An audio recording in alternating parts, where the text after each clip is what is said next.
ইস্তেগফারের যে এত পাওয়ার, এই ইস্তেগফারের পাওয়ারের ব্যাপারে যদি আপনি জানতেন, নবী করিম সাল্লাল্লাহু আলাইহি ওয়াসাল্লাম হাদিস শরীফের মধ্যে, আল্লাহ রাব্বুল আলামিন কোরআন শরীফের মধ্যে যত ফজিলত বর্ণনা করেছেন, যদি আপনি জানতেন, উঠতে বসতে চলতে ফিরতে সদা সর্বদাই এই ইস্তেগফারের আমল করতেন।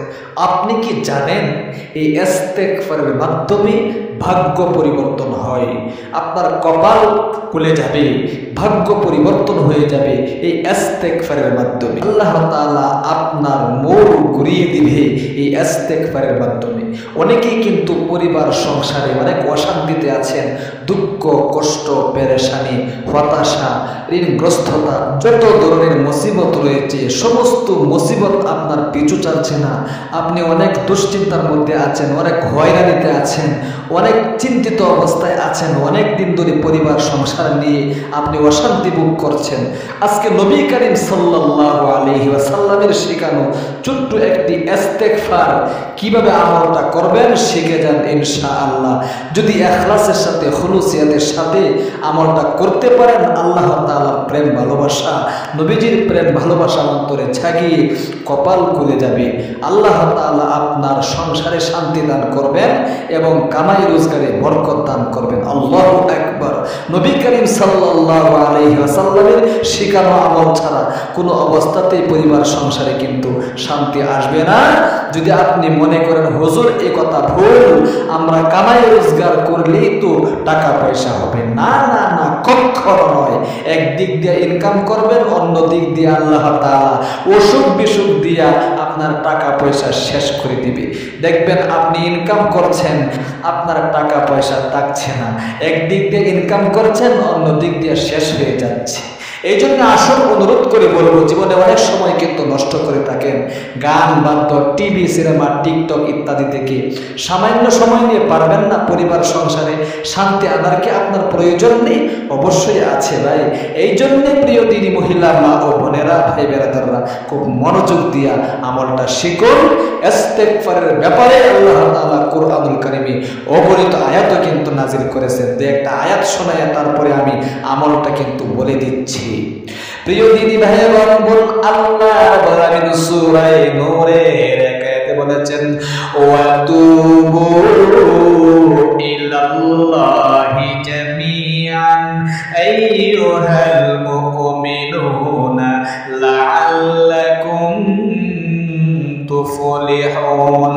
আল্লাহ রাব্বুল আলামিন বলেন, ও ঈমানদার নরনারীরা, যদি দুনিয়াতে সফলতা অর্জন করতে চাও, আখিরাতে সফল হতে চাও, আমি আল্লাহ রাব্বুল আলামিনের নিকট ইস্তেগফার করো। আমি আল্লাহ তাআলার নিকট ইস্তেগফার করো মানে কি? ইস্তেগফার শব্দের অর্থ ফিরে আসা। কি আসা? ক্ষমা চাওয়া, ফিরে আসা, আল্লাহ তাআলার দিকে ফিরে আসা। গুনাহের কাজে লিপ্ত হয়েছিলাম অতীতে, সুতরাং গুনাহের কাজ বর্জন করে আর আমি গুনাহের কাজ করি না, আল্লাহ তাআলার দিকে ফিরে গিয়েছি। কারণ আল্লাহ তাআলা গুনাহের কাজ করতে নিষেধ করেছেন। অতীতের মধ্যে অভাবনটন দুঃখ কষ্ট পেরেশানিতে পড়েছিলাম, এগুলো তো আসে গুনাহের কারণে।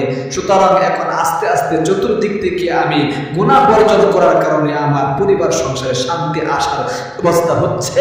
চতুর্দিক থেকে আল্লাহ তাআলা গায়বী রিজিকের ব্যবস্থা করে দিচ্ছেন। আল্লাহু আকবার। এটাকে বলা হয় ইস্তেগফার। ইস্তেগফারের মতো ইস্তেগফার যদি করতে পারো, আল্লাহ রাব্বুল আলামিন তোমার জীবনের যৌবনের কঠিন বড় বড় গুনাহগুলো মাফ করে তোমাকে নিষ্পাপ করে দিবে। যখন তুমি নিষ্পাপ হয়ে যাবা, আর নিষ্পাপ হয়ে যাওয়ার পরে যখন আমলগুলো করবা, অবশ্যই আল্লাহ তাআলা তোমার আমল কবুল করবে এবং মঞ্জুর করবে। আল্লাহু আকবার। আল্লাহ বলেন, ইয়া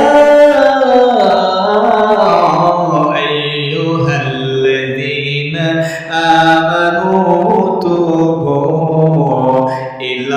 ইলাল্লাহি তাওবাতান নাসুহা। ও ঈমানদার নরনারীরা, অবশ্যই এমন তওবা আমার নিকট করো যে তওবাটা তওবায়ে নাসুহা হয়ে যায়। তওবায়ে নাসুহা মানে খাঁটি নিয়তে তওবা। গুনাহের কাজ করেছিলাম, লজ্জিত হতে হবে এবং গুনাহের কাজটা ছেড়ে দিতে হবে এবং আর কোনো সময় এটা করতে পারবো না। এবং অবশ্যই এটা যদি কোনো বান্দার হকের সাথে সম্পৃক্ত থাকে, তাহলে তার হকটা তাকে দিয়ে দিতে হবে। এই চারটা শর্ত সাপেক্ষে যদি আপনি তওবা করতে পারেন, সাথে সাথে কবুল।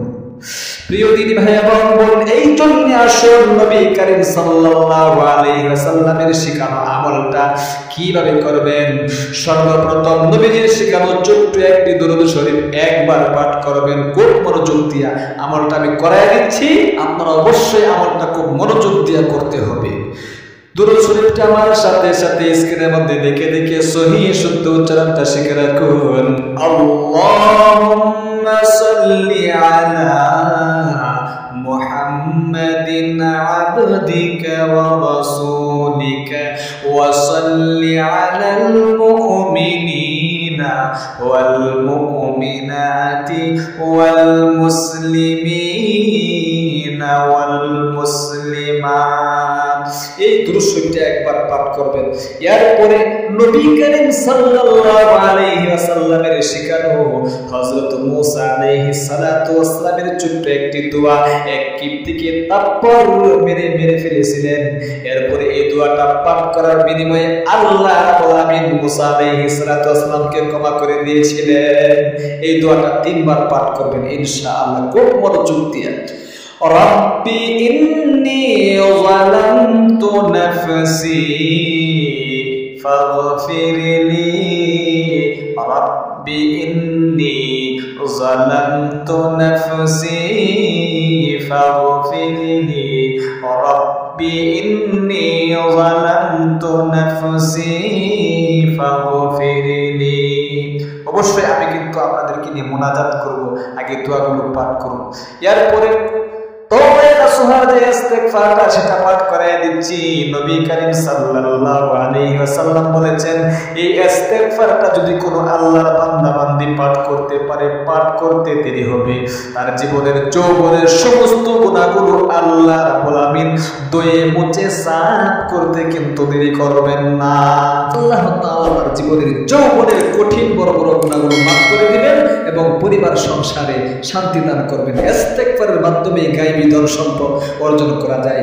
ইস্তিগফারের মাধ্যমে কিন্তু আপনি অভাব অনটন, দুঃখ, কষ্ট, পেরেশানি, হতাশা এবং কামাই রোজগারে বরকত হচ্ছে না, যত সমস্যা রয়েছে সব সমস্যার সমাধান হলো এই তওবায়ে নাসুহার ইস্তিগফার। আল্লাহু আকবার। প্রিয় দিনী ভাই এবং বোন, আমার সাথে সাথে 3 বার তওবায়ে নাসুহার ইস্তিগফারটা পাঠ করুন। আস্তাগফিরুল্লাহাল্লাযী লা ইলাহা ইল্লা হুয়াল হাইয়ুল কাইয়্যুম ওয়া আতুবু ইলাইহি। আবার পাঠ করুন। আস্তাগফিরুল্লাহাল্লাযী লা ইলাহা ইল্লা হুয়াল হাইয়ুল কাইয়্যুম ওয়া আতুবু ইলাইহি। আস্তাগফিরুল্লাহাল্লাযী লা ইলাহা ইল্লা হুয়াল হাইয়ুল কাইয়্যুম ওয়া আতুবু ইলাইহি। এরপরে আসুন সংক্ষিপ্ত মুনাজাতের মধ্যে আল্লাহ তাআলার নিকট কাবতি মিনতি করি চাই আল্লাহ তাআলার নিকট। আপনিও কিন্তু অবশ্যই মুনাজাতটা এরকম ভাবে করবেন। আলহামদুলিল্লাহি রাব্বিল আলামিন ওয়াসসালাতু ওয়াসসালামু আলা আশরাফিল আমবিয়া ওয়াল মুরসালিন ওয়া আলা আলিহি ওয়া আসহাবিহি আজমাইন। আল্লাহ তুমি দেখো নজর করে, আমি তোমার এক গুনাহগার বান্দা, জীবনের যৌবনের অনেক গুনাহগুলো করে ফেলেছি, কঠিন কঠিন গুনাহ, টিভি দেখার গুনাহ, গান শোনার গুনাহ, কবিরা সগীরা জাহিরি বাতিনি, প্রকাশ্য প্রকাশ্য জিনা, ব্যভিচার, পরকীয়া সহ যত ধরনের কঠিন কঠিন গুনাহ করে ফেলেছি, সমস্ত গুনাহগুলো ধুয়ে মুছে সাফ করে আমাকে নিষ্পাপ করে দাও। আল্লাহ অনেক অভাব অনটনের মধ্যে পড়ে আছি, পরিবার সংসার নিয়ে দুঃখ কষ্ট পেরেশানি হতাশার মধ্যে পড়ে আছি গো মাওলা। অবশ্যই তুমি আমার পরিবার সংসার থেকে অভাব অনটন দুঃখ কষ্ট পেরেশানি দুর্বৃত্ত করে গায়েবী রিজিকের ব্যবস্থা করে দাও। আল্লাহ তুমি ছাড়া আমার কেউ নাই, আমি কার কাছে যাবো, কার কাছে বলবো? অনেক ঋণ পরিশোধ হচ্ছে না, ঋণের বোঝা মাথায় নিয়ে ঘুরছি। অবশ্যই তুমি ঋণ পরিশোধ করার ব্যবস্থা করে দাও। আল্লাহ তুমি ছাড়া তোমার আর কেউ নাই, সব সমস্যার সমাধান করে দাও। আল্লাহ কামাই রোজগারে বরকত হচ্ছে না, বরকত দান করো। আল্লাহ অসুস্থতার মধ্যে আছি, সুস্থতা দান করো। আল্লাহ সে সন্তান সন্ততি অবাধ্য বাধ্য করে দাও, স্বামী স্ত্রী মিল নেই, মোহাব্বত নেই, ভালোবাসা নেই, এই সমস্যার মধ্যে যারা আছে অবশ্যই তুমি আমাদের স্বামী স্ত্রী মিল মোহাব্বত আর ভালোবাসা তৈরি করিয়া দাও। আখিরি তামান্না ওয়াজআল কালিমাতুনা ইনদাল মাউতি লা ইলাহা ইল্লাল্লাহু মুহাম্মাদুর রাসূলুল্লাহ। এরকম ভাবে অবশ্যই কিন্তু আপনি আমলটা করবেন। আল্লাহ তাআলা আপনাদেরকে আমলটা করার তৌফিক দান করুক, আমিন। যারা ভিডিওটা দেখেছেন একটা লাইক দিবেন এবং কমেন্টে আমিন বলবেন ইনশাআল্লাহ। কার দোয়া কখন কবুল হয় তা কিন্তু জানা নেই। অবশ্যই আপনি আমাদের চ্যানেলে যুক্ত থাকবেন, চ্যানেলটা সাবস্ক্রাইব করে পাশে থাকা বেল আইকনটা অন করে রাখবেন। আল্লাহ যারা একটা লাইক দিয়েছে, কমেন্ট করেছে, অবশ্যই তুমি তাদের পরিবার সংসার থেকে অভাব অনটন দুঃখ কষ্ট পেরেশানি হতাশা দূরীভূত করে দাও এবং মক্কা মদিনায় তাদেরকে যাওয়ার তৌফিক দান করো, আমিন। ভালো থাকবেন, সুস্থ থাকবেন। আসসালামু আলাইকুম ওয়া রাহমাতুল্লাহি ওয়া বারাকাতুহু।